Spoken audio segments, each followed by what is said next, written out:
જ્યારે નવી કારકિર્દી શરૂ થાય ને ત્યારે બધું જ થોડું અસ્પષ્ટ અને ગૂંચવણભર્યું લાગે છે. આવામાં ખાલી ટિપ્સથી કામ નથી ચાલતું, એક મજબૂત સિસ્ટમ જોઈએ. તો આજે આપણે એવા જ એક ભરોસાપાત્ર મેન્ટલ મોડલ વિશે વાત કરવાના છીએ જે શરૂઆતના તોફાની દરિયામાં એક લંગર જેવું કામ કરશે. કોલેજ પૂરી, સિલેબસ ખતમ, હવે આગળનો પ્લાન કોણ બનાવશે?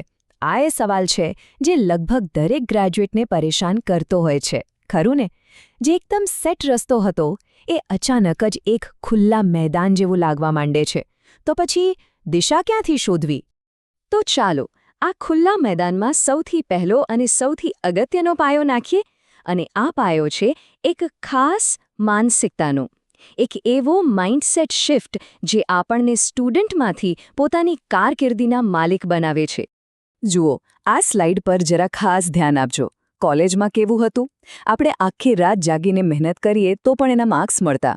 પણ પ્રોફેશનલ દુનિયાનું ગણિત સાવ અલગ છે. અહીંયા પ્રયત્નોને કોઈ નથી જોતું, અહીંયા પરિણામો જ બોલે છે. મેં બહુ મહેનત કરી એ વાત અહીં નહીં ચાલે. મેં આ પરિણામ લાવી આપ્યું એ જ ચાલશે.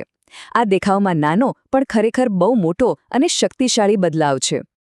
અને આ બદલાવ માટે છે ને એક નવી ઓળખ અપનાવવી પડશે. હવે આપણે કોઈ પેસેન્જર નથી, પણ પોતાની કારકિર્દી નામના જહાજના કેપ્ટન છીએ. એમ સમજો કે આપણે પોતાની કંપનીના CEO છીએ. દરેક નિર્ણય, દરેક પ્લાન, બધું જ હવે આપણા હાથમાં છે. તો સવાલ એ થાય કે આ CEOની જેમ વિચારવું આટલું જરૂરી કેમ છે? કારણ કે કારકિર્દી કોઈ નોકરી નથી કે જે મળી ગઈ. એક પ્રોજેક્ટ છે જેને આપણે બનાવવાનો છે. તો ચાલો એ શાણપણને સમજીએ જે આ આખી ઇમારતનો પાયો છે. આ વાક્યને જરા ધ્યાનથી સમજીએ. આપણી પ્રોફેશનલ ઓળખ, આપણી રેપ્યુટેશન એના પર નથી બનતી કે આપણે કેટલા કલાક કામ કરીએ છીએ. એ એના પર બને છે કે લોકો આપણા કામ વિશે એકબીજાને શું કહે છે. અને યાદ રાખજો, લોકો હંમેશા પરિણામોની જ વાર્તાઓ કહે છે. તો સવાલ એ છે કે પરિણામોની આ વાર્તા કહેવાય કઈ રીતે? વેલ, આ કોઈ જાદુ નથી, આ એક કળા છે. અને સ્ટાર, KR જેવા ફ્રેમવર્ક છે ને એ આ કળાના ટૂલ્સ છે. આ ખાલી ઇન્ટરવ્યૂ માટેની ટેકનિક નથી, પણ તમે જે વેલ્યુ લાવો છો એને અસરકારક રીતે રજૂ કરવાની એક રીત છે. યાદ રાખો, એક CEO હંમેશા પરિણામોની ભાષામાં જ વાત કરે છે. ઓકે, તો શાણપણની વાત તો થઈ ગઈ. CEO બનવાનું માઇન્ડસેટ પણ કેળવી લીધો. પણ એક CEO ખાલી વિચારે નહીં, એક્શન પ્લાન બનાવે.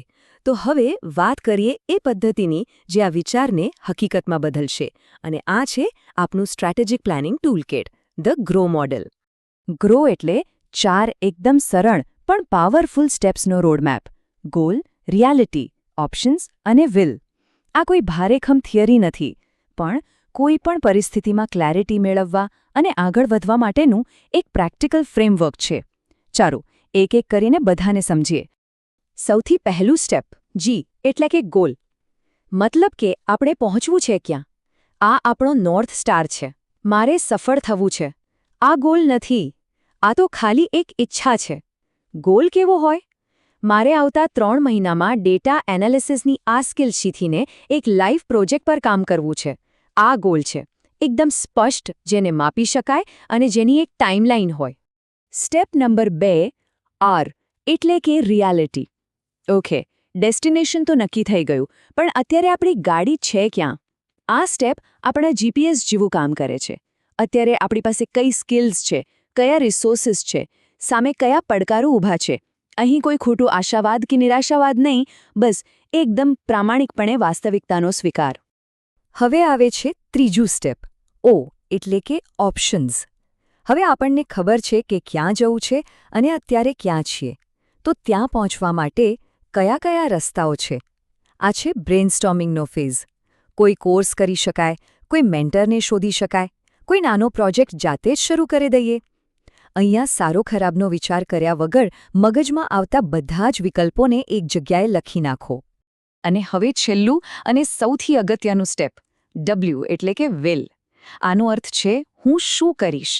હવે પહેલા વિકલ્પોના લાંબા લિસ્ટમાંથી 1 કે 2 સૌથી અસરકારક રસ્તા પસંદ કરીને એના પર કમિટ થવાનું છે. હું કરીશ એવું નહીં, પણ હું આ અઠવાડિયે, આ દિવસે, આ સમયે આ કામ કરીશ. આ છે વિલ. આ એક નક્કર પ્લાન છે, એક કમિટમેન્ટ છે. તો હવે આપણી પાસે માઇન્ડસેટ પણ છે અને મેથડ પણ છે. હવે સમય છે એક્શનનો. એક સીઈઓ તરીકે આપણો પહેલો ક્વાર્ટરલી પ્લાન કેવો દેખાવો જોઈએ? ચાલો આ બધી થિયરીને પહેલા 90 દિવસના એક કોન્ક્રીટ પ્લાનમાં ફેરવીએ. અને આ કોઈ હોમવર્ક નથી, આ આપણી કારકિર્દીનો પહેલો સ્ટ્રેટેજિક ડોક્યુમેન્ટ છે. ટાસ્ક એકદમ સિમ્પલ છે. ગ્રો ફ્રેમવર્કનો ઉપયોગ કરીને આવતા 90 દિવસ માટેનો પોતાનો પર્સનલ રોડમેપ તૈયાર કરો. અને આ 90 દિવસના મોટા ટાર્ગેટને આપણે 3 સહેલા ભાગમાં વહેંચી દઈએ. પહેલા મહિનામાં બસ ક્લેરિટી પર ફોકસ કરો. ગોલ જી શું છે અને રિયાલિટી આર શું છે. બીજા મહિનામાં રિસર્ચ કરો. કયા ઓપ્શન્સ ઓ છે અને એનો એક રફ પ્લાન બનાવો. અને ત્રીજા મહિનામાં એક્શન લો. એક ચોક્કસ પ્લાન ડબલ્યુ પર કમિટ થાઓ અને તેના પર કામ શરૂ કરી દો. તો આ બધી વાતનો સાર શું નીકળ્યો? સાર એ જ છે કે કારકિર્દી એવી કોઈ વસ્તુ નથી જે આપણી સાથે થઈ જાય છે. કારકિર્દી એ છે જેને આપણે બનાવીએ છીએ. આ મોડેલ અને આ માઇન્ડસેટ આપણને પેસેન્જર સીટમાંથી ઉઠાવીને સીધા ડ્રાઈવરની સીટ પર બેસાડી દે છે. તો ફરી એકવાર યાદ કરી લઈએ, તમે તમારી પોતાની કારકિર્દીના સીઈઓ છો. આને ખાલી એક સારા વિચાર તરીકે ન લેતા, આ એક જવાબદારી છે અને એક બહુ મોટી તાકાત પણ છે. દરેક નિર્ણય ભલે નાનો હોય કે મોટો, એ આ સીઈઓ જ લઈ રહ્યો છે. અને સીઈઓ બીજું કોઈ નહીં, આપણે પોતે છીએ. તો હવે સવાલ એ નથી કે મારે શું કરવું જોઈએ. હવે સવાલ એ છે કે આ સીઈઓ તરીકે મારો સૌથી પહેલો નિર્ણય કયો હશે? એ નિર્ણય ભલે નાનો અમથો હોય, કોઈને કોફી માટે પૂછવું, એક ઓનલાઈન કોર્સમાં રજિસ્ટર કરવું કે પછી બસ 1 કલાક શાંતિથી બેસીને આ 90 દિવસનો પ્લાન બનાવવો. તો પહેલું પગલું ક્યું હશે?